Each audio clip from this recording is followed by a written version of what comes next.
الملك فهد مر في مجلس الوزراء،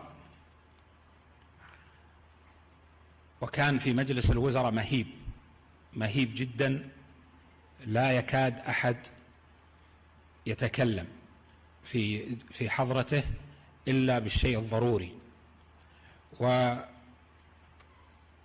الوزراء يعتبرون يوم الاثنين من أصعب الأيام، لأن فيه نقاش وفيه محاسبة وفيه ذكر لكثير من الأمور التفصيلية.